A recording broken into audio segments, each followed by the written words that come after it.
Muy buenas tardes, señores estudiantes. Para mí es un placer acompañarles la tarde de hoy y que se encuentren ustedes también conectados a esta su primera clase de la tercera unidad.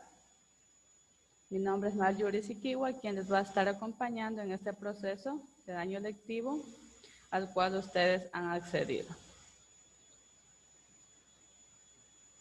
Como tema principal el día de hoy vamos a ver lo que es el origen de la vida en la Tierra. Y dentro de esto tenemos un subtema que es sobre el carbono. No sé si ustedes han escuchado sobre el carbono o tienen idea o una noción a qué se refiere con el carbono.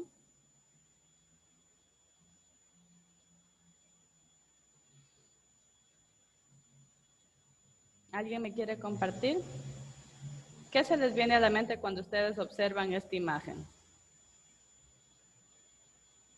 Javier, ¿puede observar la pantalla? Lo que sí quiero es hacer cursos. Sí, licenciado. Ya. Aquí podemos observar una imagen donde nos refleja lo referente al carbono. ¿Qué nos dice ahí? Que es un elemento básico para la vida. ¿Ustedes anteriormente han escuchado algo sobre el carbono? ¿Tienen una idea? La tierra, ¿no? Ya, muy bien, se encuentra en la Tierra. ¿Alguien de aquí se ha ido de parrillada o han hecho una parrillada? El carbón. Ajá. Es un elemento en forma natural que se realiza a través del proceso de... ¿Cómo se elabora el carbón normalmente cuando nosotros lo utilizamos en la cocina? Se le prende fuego. Ya, a un pedazo de madera y origina el carbón, ¿verdad? Desde ahí vamos a Ajá. empezar para irnos familiarizando, ¿sí? Realmente el carbono es un elemento químico. Ustedes saben que todo lo que nos rodea en el ecosistema formamos parte nosotros de la química, ¿sí? En este caso, la química orgánica. ¿Sí? Aquí podemos observar a la imagen de una señorita donde nos indican que estamos compuestos nosotros como ser humano también de carbono, ¿verdad? Entonces nos dice que el ser humano está compuesto por nitrógeno en un 3%, oxígeno en un 65%, ¿sí? También de hidrógeno en un 10% y también en un 18% estamos compuestos de carbono y de calcio un 1%. Aquí nos dice, ¿sabías que el carbono es el segundo elemento más abundante en el cuerpo humano después del oxígeno? ¿Sí? Entonces nosotros también estamos compuestos por carbono. Nosotros podemos, como les mencionaba, encontrar el carbono en todas partes, ¿sí? Y el carbono tiene ciclos en los cuales podemos observar en nuestra vida cotidiana, en la fotosíntesis, en las cadenas alimenticias, en la respiración, en la mineralización y también en la transformación. ¿Sí? ¿Han escuchado hablar antes de estas palabras sobre la fotosíntesis, cadenas alimenticias, la respiración, la mineralización o transformación? ¿Han escuchado estas palabras anteriormente?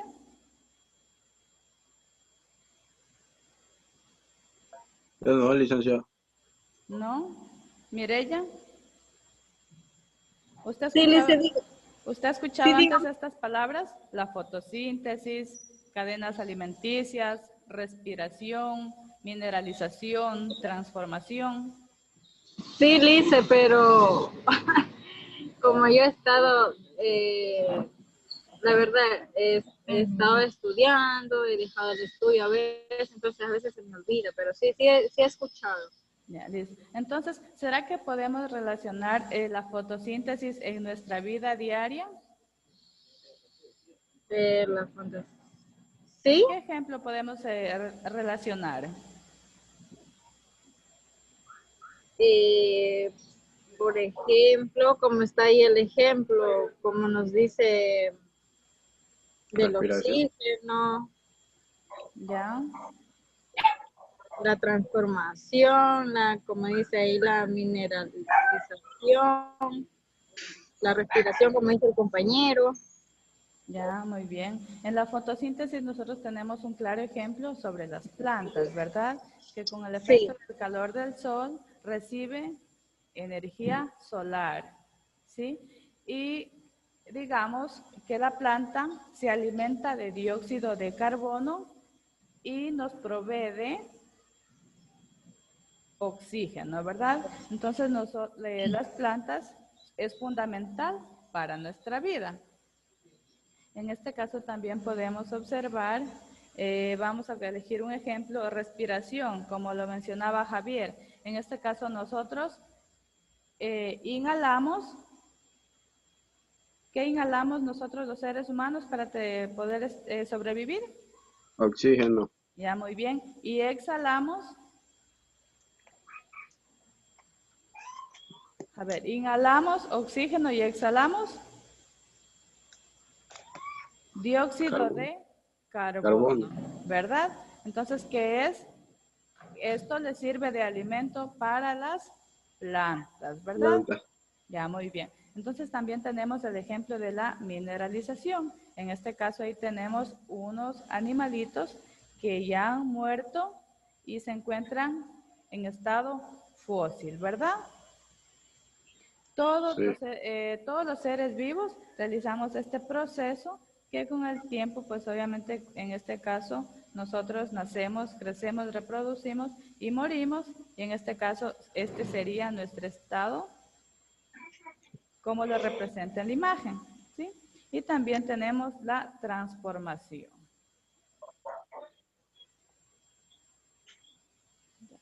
Como les había mencionado, el carbono es un elemento químico, ¿sí? Con su representación de la letra C, Sí. ¿verdad? Aquí tenemos unos ejemplos para que ustedes se familiaricen.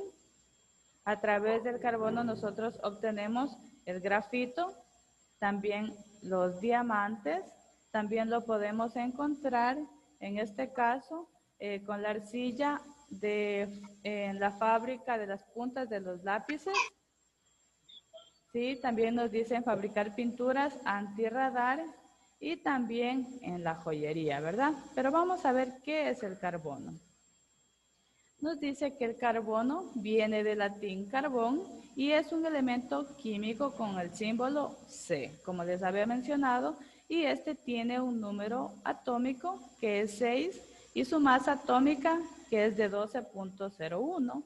Y el carbono es uno de los pocos elementos conocidos, como en este caso, desconocíamos sobre el carbono, ¿verdad? Y realmente es uno de los más antiguos. Y en sí es el pilar básico de la química orgánica y esta nos dice que pertenece a la Tierra, como lo mencionaba Javier. Sí, y lo podemos encontrar en estados simples, como mencionábamos, en el carbón o también en diamantes, como observamos en la imagen. Y de compuestos inorgánicos, como también mencionábamos, el CO2 y el CH4, que en este caso, ¿qué sería? Óxido de carbono e hidróxido de carbono. ¿Sí se familiarizan con estos elementos químicos? De sí, compuestos, licenciada. ya, muy bien. De compuestos orgánicos, como la biomasa, también tenemos el petróleo, el gas natural, y nos dice que este también ha sido sintetizado en muchas nuevas estructuras basadas en el carbono, como puede ser el carbón activado, el negro del humo, las fibras y nanotubos. Ya, estos son uno de los ejemplos que se puede hacer con el carbono, además de los que podemos observar en la imagen. Los aretes, ¿no?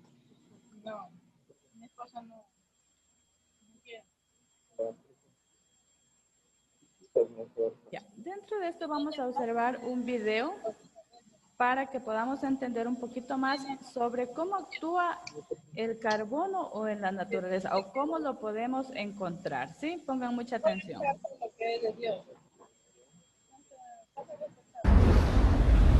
El carbono en la naturaleza. El carbono puro aparece en la naturaleza formando estructuras cristalinas. Cuando sus átomos cristalizan en el sistema hexagonal, se forma el grafito, una sustancia negra y blanda que mancha el papel y con la que se construyen los lápices. Pero cuando cristalizan en el sistema cúbico, los átomos de carbono forman una de las sustancias más fascinantes que ofrece la naturaleza, el diamante. Se forman en la profundidad de la Tierra, a más de 100.000 metros, sometidos a enormes presiones y temperaturas. Estas circunstancias lo convierten en la sustancia natural más dura que se conoce, tanto que se necesita un diamante para rayar otro diamante. Esta característica se conoce desde la antigüedad. Su nombre, procedente del griego, adamas, significa indestructible.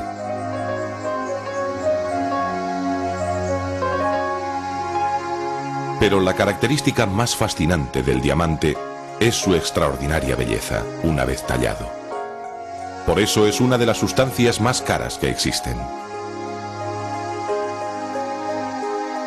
El diamante tallado produce efectos de luz muy hermosos debido a su elevado índice de refracción.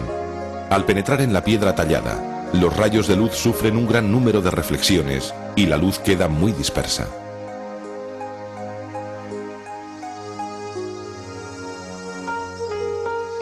La India fue el único país productor de diamantes hasta que se descubrieron en Brasil en el siglo XVIII y en África del Sur en el XIX, de donde se extrajo el Cullinan, el mayor diamante encontrado hasta ahora.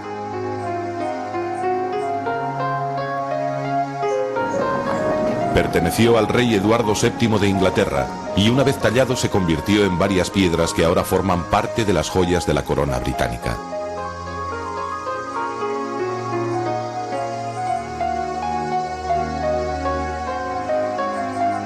Cuatro de cada 5 diamantes no tienen calidad suficiente para su uso en joyería y por su gran dureza se utilizan con fines industriales para cortar, marcar o taladrar casi todo. Se utilizan en la industria del automóvil, óptica, armamento, herramientas de precisión, etc.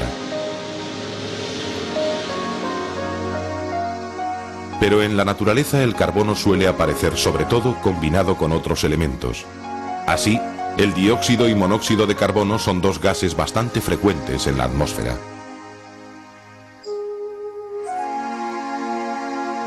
Otro compuesto de carbono que abunda es el carbonato cálcico, que forma parte de muchas rocas.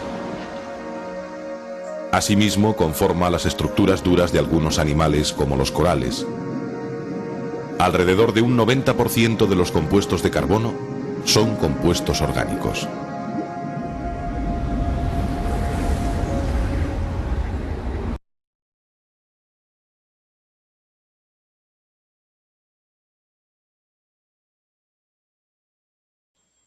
Muy bien. ¿Pudieron apreciar el video? Ahora tenemos un poquito más claro sobre cómo encontramos el carbono en nuestra vida cotidiana. ¿De pronto alguien me quiere compartir o resaltar algo que le haya llamado la atención? ¿Ya tenemos un poquito más claro?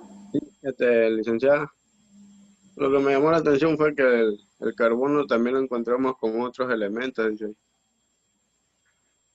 Muy bien. Entonces, el carbono, como es un elemento químico natural, lo podemos combinar con otros elementos, ¿verdad? Listo. Entonces, dentro de esto también tenemos cómo se originó el agua en nuestro planeta.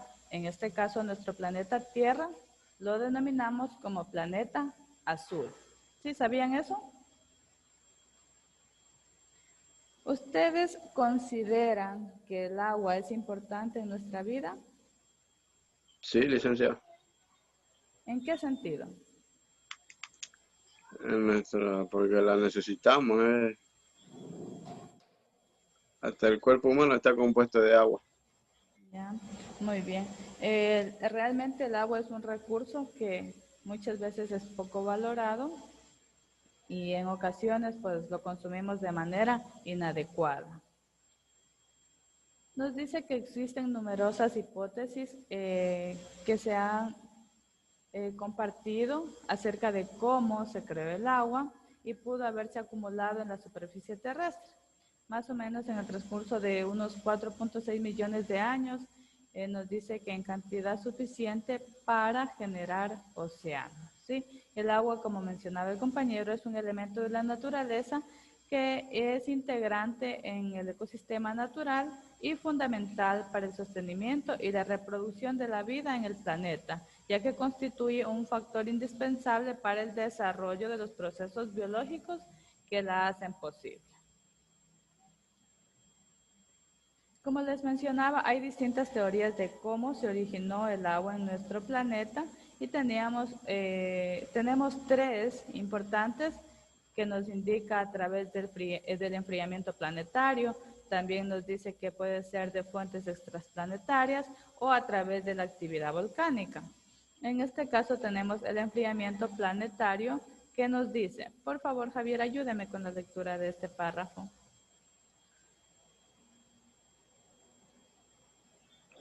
El enfriamiento del mundo primordial.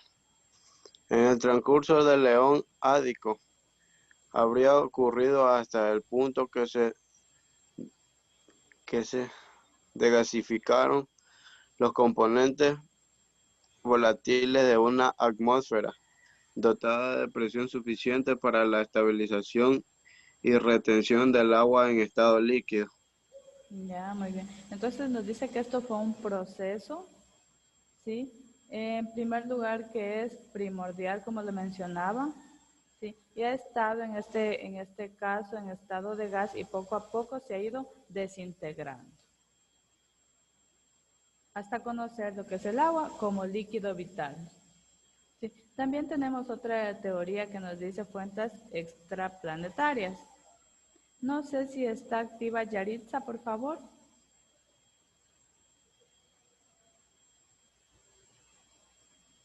Yaritza aún se encuentra en la sala. Bueno, nos dice que en las fuentes extraplanetarias nos dice que se origina a través de los cometas, objetos meteoroides dotados de agua en abundante, sí, procedentes de los confines del cinturón de asteroides, en este caso principalmente, colisionando, nos dice que ha caído sobre la Tierra, ha colisionado y habrían podido ser los vectores o portadores, en este caso del agua, de futuros océanos, ¿sí? Otra teoría tenemos a través de la actividad volcánica, ¿sí? Nos dice que estos han emitido gases entre ellos y obviamente han surgido vapores de agua. Asimismo, el agua terrestre habría podido provenir como consecuencia de uno de los procesos de volcanismo que nos indica que el vapor de agua fue expulsado durante las erupciones volcánicas y posteriormente condensadas y generadas en lluvia. Ya. Aquí vamos a encontrar unos datos. Nos dice el agua es vital y cuídala, ¿no? Nos dice que el agua es el componente más abundante en los medios orgánicos. De hecho, los seres vivos, nosotros estamos compuestos de agua. Y no todos tienen la misma cantidad. En este caso nos indica que los vegetales tienen más agua que los animales y ciertos tejidos. En este caso tenemos como ejemplo el tejido graso, que contienen menos agua y tienen entre un 10% a un 20% de agua, que otros, en este caso, pone como ejemplo el tejido nervioso, contiene un 90% de agua y también varía con la edad, así como los individuos jóvenes tienen más agua que los adultos.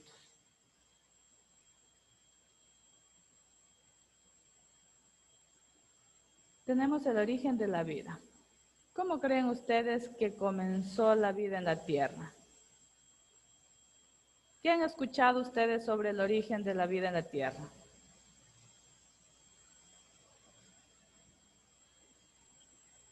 Primero la tierra, el agua, las plantas, los animales. Ya. ¿Y usted alguna vez se ha puesto a pensar en quién creó todo esto o de dónde nació o cómo fue el origen de la Tierra? Por la teoría del Big Bang. Ya. ¿Qué otra usted ha escuchado? Ahí Dios. Muy bien, perfecto.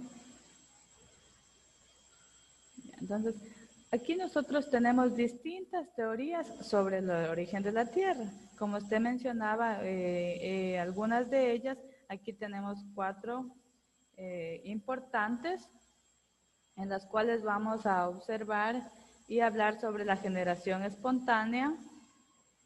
Tenemos la panspermia, el creacionismo que usted mencionaba, que la ha creado Dios, y la teoría de Oparin-Haldane.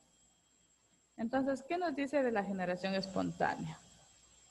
Esto nos dice que la vida surge de la materia inerte en una forma espontánea y sin proceso alguno.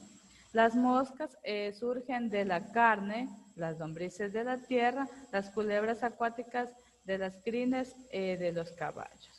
¿Sí? Entonces, como su nombre lo dice, generación espontánea, todo es algo, podría decirse, natural. ¿Sí? Tenemos la panspermia que nos dice que para poder probar la teoría se ha experimentado con los meteoritos y todos los cuerpos celestes que se depositan en la Tierra, tratando de encontrar las esporas y a su vez generando vida extraterrestre, pero no se han hallado vestigios que confirmen esta teoría. Y como mencionaba Javier, que nos decía sobre el creacionismo, nos dice que los seres vivos aparecieron repentina y totalmente formados a consecuencia de un acto creador del ser divino. Todo cuanto existe en la vida o inerte, las estrellas, los planetas, los sistemas, los animales y el hombre, fueron producto de un acto divino. ¿Sí?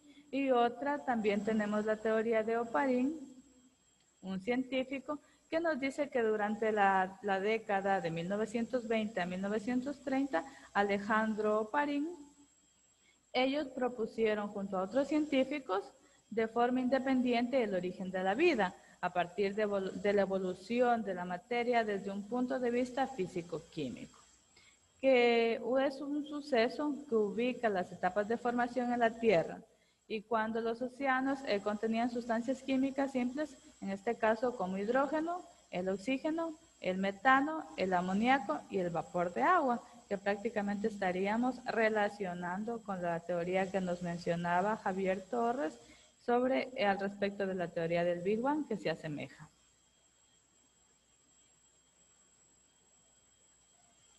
Como les habíamos mencionado en la primera teoría que hablaba sobre la generación espontánea, nosotros aquí tenemos un ejemplo. Como podemos observar, tenemos un pedazo de carne dentro de un frasco que el uno se encuentra totalmente descubierto, ¿verdad? Y el otro se encuentra súper que cubierto y la otra solo se encuentra cubierto con una malla, ¿sí? Esto estamos hablando en este caso de esta primera teoría de la generación espontánea. ¿Sí? ¿Qué nos dice? Que el experimento de Redi, en este caso Francesco Redi, en 1626 y en 1697 nos dice que él fue un reconocido médico italiano, quienes propusieron y dudaron de esta generación espontánea. Pensaban que los insectos jamás podrían nacer de la putrefacción.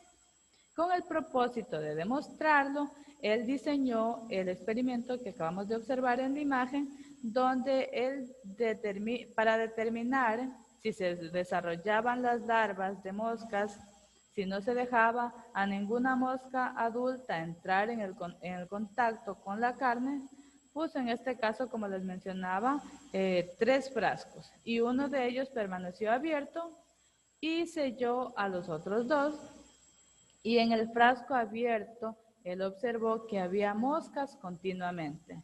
Y después de un corto periodo, habían gusanos únicamente en el frasco abierto. Entonces Reddy llegó a la conclusión de que los gusanos que aparecían en la carne descompuesta, obviamente solo aparecían si las moscas habían puesto antes los huevos en la carne. Sí, entonces lo que desmiente totalmente esta teoría con este ejemplo muy práctico.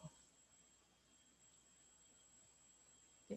También tenemos a Pasteur, que nos dice que él trabaja también en la teoría espontánea, el cual se gana un premio en la Academia de Ciencias de Francia por su experimento de los matraces de cuello de cisnes, con el cual logra desmentir que la teoría espontánea prácticamente no tenía resultado. Estimados estudiantes, eso ha sido todo por la clase de hoy. Espero que lo que les he compartido les haya servido mucho para su vida cotidiana. Por favor, un ratito activamos la cámara. Yaritza, no sé si se encuentra ahí.